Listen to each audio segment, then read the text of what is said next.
अध्यात्म विज्ञान कोई धर्म या संप्रदाय नहीं है, ये स्पिरिचुअल साइंस है जो कुदरत के कानून पर आधारित है। ये विज्ञान पूरे ब्रह्मांड के सभी रहस्यों को उजागर करता है और जीवन के सभी पहलुओं को समझने के लिए एक नई दृष्टि देता है। इसी को आर्ट ऑफ विजन कहते हैं, दुनिया को देखने की एक नई दृष्टि, जो अध्यात्म विज्ञानी परम पूज्य स्वामी श्री कमलेशानंद जी के निर्देशन में सनातन सत्य का अनुसंधान कर हमारे जीवन को प्रकाशित करे। जय सच्चिदानंद। आज बहुत सारे महात्मा ने जान लिया कि सब कुछ कुदरती रचना है, व्यवस्थित है, जान लिया, मगर उपयोग नहीं करेंगे तो क्या करेंगे? ज्ञान क्या काम करेगा? जब आप इसको उपयोग नहीं करेंगे तो एक्सपीरियंस कैसे होगा? तो उपयोग तो आपको, ज्ञान है, विज्ञान है, पावरफुल है, मगर उपयोग करेंगे तब। आप जो बाहर के प्रयास से रिजल्ट मिला, ये जो ज्ञान है ना आपका, वो रिलेटिव सत्य का है। सनातन सत्य का ज्ञान ये है कि अंदर उसका कॉज था, इसलिए बाहर कुदरत ने व्यवस्था। ये मेरा कहने का मतलब, ये जो हुआ वो गलत नहीं है, मगर आप प्रोसेस जानो।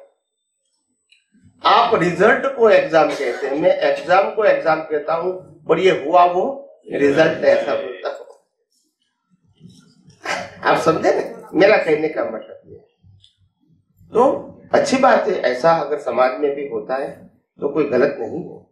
समाज सुधारना की बात होती है, संस्कार की बात होती है, सभ्यता की बात होती है, राष्ट्रीय भावना की बात होती है, किसी को सम्मान देने की बात होती है, और साधु संत सन्यासियों को एक प्रकार की सेवा देने की बात होती है। तो वो सब बातें अच्छी ही है, इसमें कोई गलती तो है ही नहीं, इसमें कोई गलत कहने का सवाल ही नहीं है। जो समाज के लिए अच्छा है वो है ही, उसमें कोई ओपिनियन की जरूरत है ही नहीं। मगर ऐसा होता रहता है, ये सब कलयुग के अंदर ऐसा कम ज्यादा होता है, सतयुग के अंदर ज्यादा होता है। ये कलयुग में लोग ऐसा एक्सेप्टेबल मिलते हैं। क्या मिलते हैं? क्योंकि लोगों को ये कलयुग का मतलब क्या है, आंखों देखा सत्य ही मानना, ऐसी दृढ़ बिलीफ हो गई। क्या हो गई? हर फील्ड के अंदर। आखिर आंखों देखा सत्य से ऊपर भी बहुत सत्य है, बहुत पावरफुल सत्य है, सनातन सत्य है, लॉज हैं, वो समझने की आम जनता कोशिश ही नहीं करते हैं। बस ये मेरा कहना है।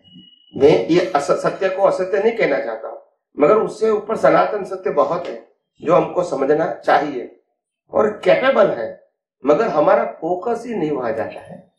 ये मैं कहना चाहता हूं। रिलेटिव सत्य तो रिलेटिव सत्य है ही, वो असत्य नहीं है, मगर रिलेटिव सत्य से ऊपर बहुत सारा सनातन सत्य है जिसमें बहुत पावर है, और हम स्थूल पावर से ही सीमित हो जाते हैं। बाकी ये सब जड़ का पावर है। किसका पावर है? ये चेतन का पावर नहीं है। तो मैं यही आपको बता रही हूँ कि चेतन का पावर ऐसी कुछ हम गर्भवती माताओं को कह सकते हैं, कोई स्तोत्र मंत्र या तो कोई बोल सकते हैं। अच्छा है, इसमें कोई बिल्कुल। और ऐसे बच्चे को बोल सकते हैं, ऐसा नहीं। अगर कोई बूढ़ा है, उम्र वाले है, बीमार है, इसको भी कोई मंत्र सुनाओगे तो उसकी परिणति चेंज हो सकती है, नैमितिक रूप से हो सकती है। कोई गलत बात नहीं, हो सकती है। और कोई व्यक्ति उम्र वाले है या तो एकदम सीरियस कंडीशन में है, मगर फिर भी कुछ सुन सकता है, तो उसको कोई अच्छा मंत्र सुनाओ और उसमें ध्यान लग जाए तो उसकी परिणति चेंज हो जाती है। तो वो तो हो सकती है, गलती नहीं है, हो सकती है, मगर उसके ऊपर डिपेंड है। आप बोलते हैं वो आपकी भावना है, मगर वो कितना सुनते हैं और कितना इंटरेस्ट लेते हैं वो तो उनका सब्जेक्ट है, वो आपका सब्जेक्ट नहीं। तो डिपेंड है। क्या है? आपने जो भाव से पुरुषार्थ किया वो आपका सब्जेक्ट है, भाव वो आपका सब्जेक्ट है। इनको किसने इंटरेस्ट से सुनना वो उनका सब्जेक्ट, इसमें आप कुछ नहीं कर सकते। समझ में आया? बाकी ये दुनिया में जो विनाशी चीजों का जो पावर है वो क्या है? एक 2000 रुपए की नोट में इंसान बदल जाता है, यही पावर जड़ के अंदर। नहीं समझ में आया? बस तो जड़ के अंदर क्या वैल्यू करने का है? जब इंसान पूरा बिक जाता है 2000 रुपया में, तो फिर वैल्यू क्या करेंगे? ये तो जड़ की शक्ति है, उसमें कोई वैल्यू करने की जरूरत नहीं है। हम इसमें ही तो फंसे हैं।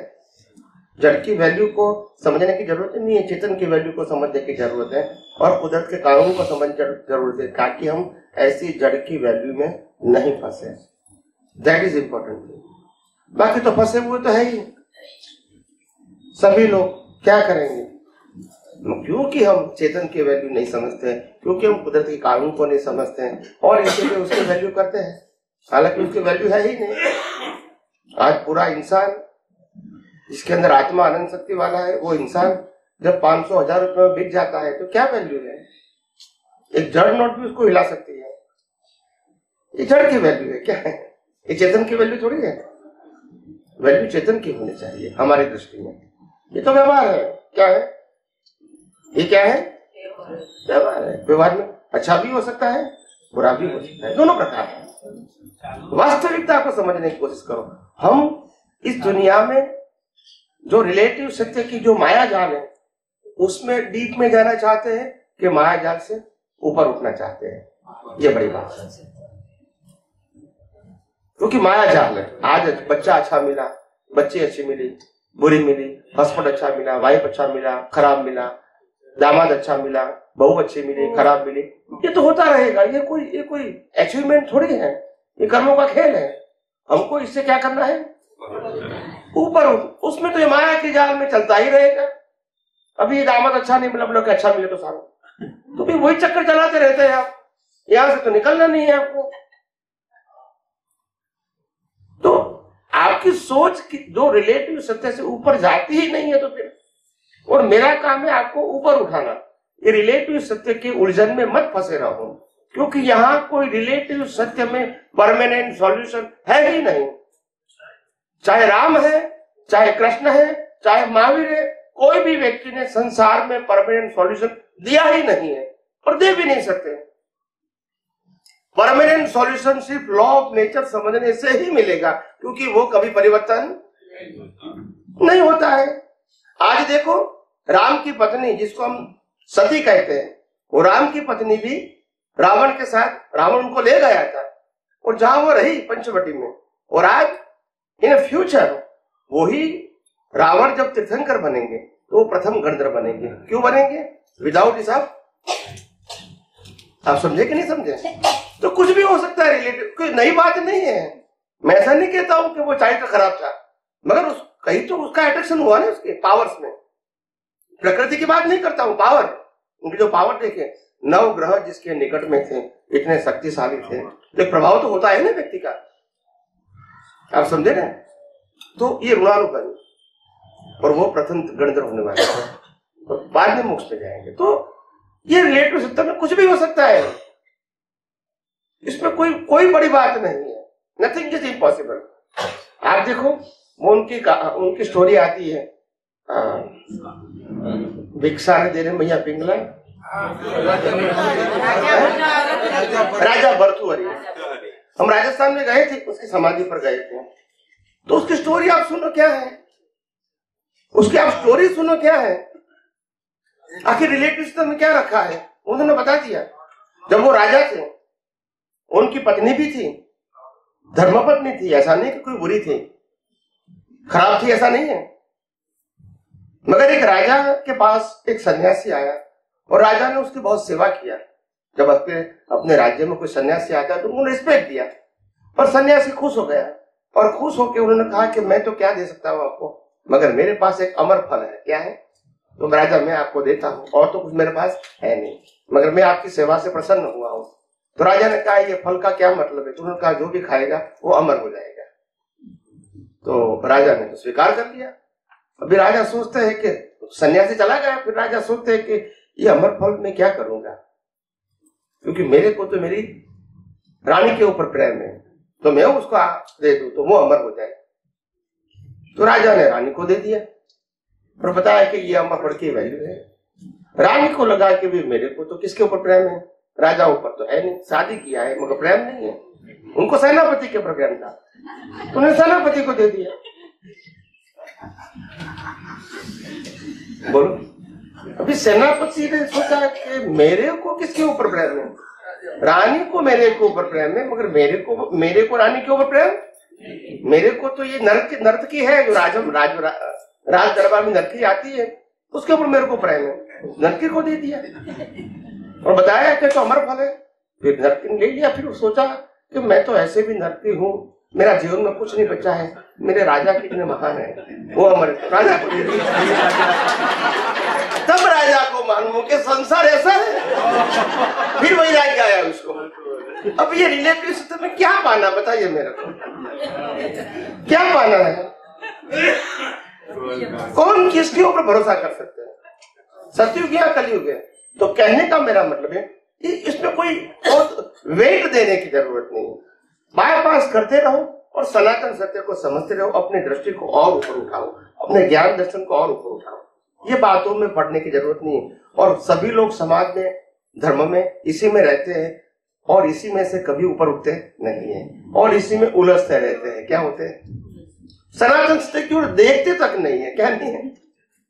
हालांकि वो मुक्ति की बात करते हैं, आत्मा की बात करते हैं, मगर उसकी दृष्टि वहां है ही नहीं, यहाँ ही है। अभी क्या करेंगे?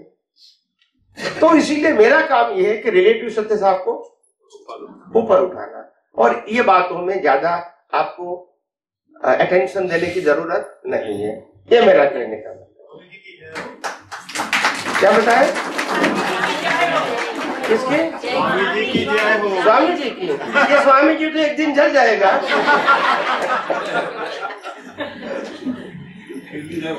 विज्ञान की जय हो। विज्ञान अजर अमर रहेगा, व्यक्ति तो अजर अमर है। विज्ञान सनातन सत्य है, व्यक्ति कभी सनातन सत्य न राम थी, न कृष्ण थी, न महावीर थी, मगर उसके पास जो ज्ञान था उसकी वैल्यू है। और मैंने हर समय कहा है, वैल्यू विज्ञान की करो, वो सनातन सत्य है। अनुभव विज्ञान का करो, वो सनातन सत्य है। अनुभव कुदरत और कुदरत की कानून का करो, वो सनातन सत्य है। व्यक्ति सनातन सत्य नहीं हो सकती है। और हिंदुस्तान के अंदर ये अध्यात्म विज्ञान को खत्म होने का एक ही कारण था, ज्ञान व्यक्ति विशेष हो गया और विज्ञान क्या हो गया? खत्म हो गया। जब ज्ञान व्यक्ति विशेष हो गया तो व्यक्ति को ही भगवान मानने लगे। फिर विज्ञान कैसे समझ में आएगा? व्यक्ति तो माध्यम हो सकता है, व्यक्ति भगवान नहीं हो सकते हैं। न व्यक्ति कुदरत है, न व्यक्ति परमात्मा है। व्यक्ति कुदरत भी नहीं है और व्यक्ति परमात्मा भी नहीं है। व्यक्ति तो कुदरत ने बनाया हुआ एक इंस्ट्रूमेंट है, आज है और कल नहीं रहेगा। चाहे वो राम का इंस्ट्रूमेंट है, कृष्ण का है या महावीर का है। वैल्यू तो सदा आत्मा की और सनातन सत्य के ज्ञान की होती है, जो ज्ञान कभी परिवर्तन नहीं होता है। जो बदलता रहता है वो ज्ञान ही नहीं है, वो कंफ्यूजन है, उलझन है, और उसमें हम सब लगे हुए हैं। तो बात ये समझ लीजिए, तो मेरा काम ऊपर, यस, व्यक्ति के रूप में गुरु रहे या ना रहे, मगर विज्ञान अजर अमर रहना चाहिए। लोगों के अनुभव में, लोगों के सोच में विज्ञान, और मैं इस विश्व के अंदर विज्ञान को स्थापित करने आया हूँ, जो था, है और रहेगा। मेरा काम व्यक्ति को स्थापन करना नहीं है। और इसीलिए आप देख सकते हो, मैं हर समय इतने सारे प्राकृतिक रूप से दौड़-धाम करने के बाद भी मुक्त रहता हूँ। तनाव नहीं है, क्योंकि नहीं टेम्पल की चिंता, नहीं संस्था की चिंता, नहीं शिष्य की चिंता, और न खुद के घर की चिंता। फिर तनाव किसका? कुछ होगा तो तनाव होगा, है ही नहीं तो फिर इस दुनिया में क्या रखा है? सच्ची बोलता हूँ, कुछ भी नहीं है। ये सब माया की जाल है। क्या है? और इसमें डीप में जाने की कोई जरूरत नहीं है और उसका सॉल्यूशन लेने की जरूरत नहीं। कुदरत इतना देखो, इनफ है। डीप में जाओगे आप पजल में फंसे ही रहोगे, उसका कोई सॉल्यूशन है ही नहीं। न राम इसका सॉल्यूशन कर सके, न कृष्ण कर सके, न महावीर कर सके। रिलेटिव सत्य का सॉल्यूशन नहीं होता है। रिलेटिव सत्य का एक ही सॉल्यूशन है, भूल जाओ। बस क्या करो?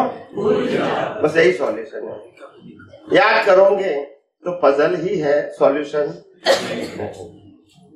कुदरत भी ये कहती है कि जैसे आज 30 तारीख है, 19 तारीख की आपकी लाइफ को भूल जाओ बस, क्योंकि कुदरत भी भूल गई है।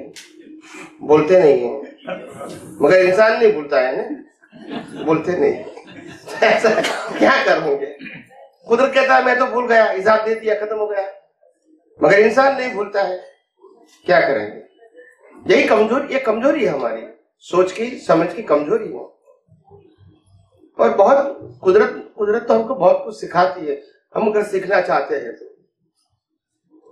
It's a matter of observation. हम करते नहीं है ना, ऑब्जर्वेशन करना चाहिए, ज्यादा सोचने की जरूरत नहीं, ऑब्जर्व करते रहो। ये कुदरत हमको बहुत ज्ञान देता है, वो ये इतना अच्छा ज्ञान देता है कि जो आपने बीज के रूप में से प्राप्त करके फल के रूप में पाया है, वो फल दूसरे को बांटो, इसमें आनंद है। ये हमको सिखाता है पेड़।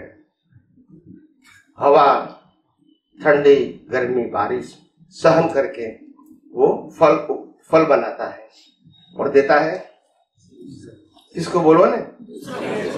और हम कहते हैं हमने मेहनत से पाया, दूसरे को क्यों देंगे? यही तो हमारी सोच की लिमिटेशंस है, यही तो रिलेटिव सत्य है।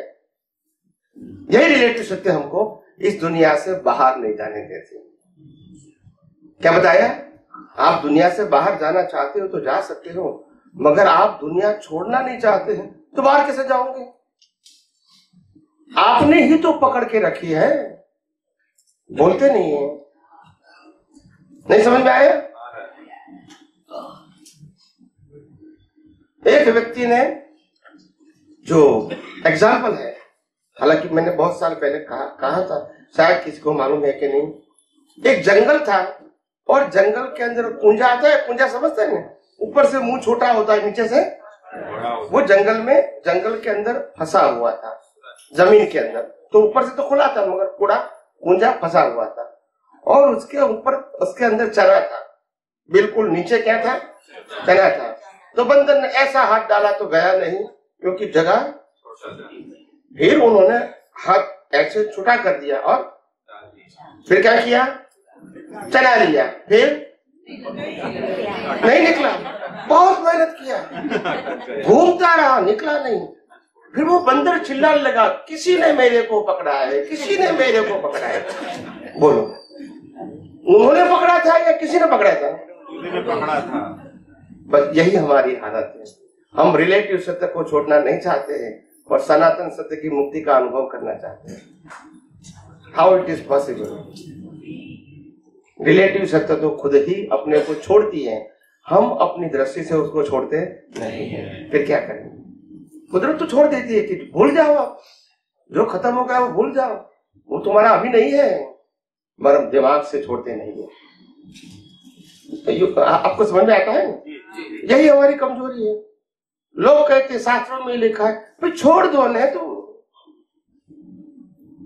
ये सब बातें छोड़ दो और जो प्रैक्टिकल है वो खुद अनुभव करो। क्यों आपने पकड़ के रखा है?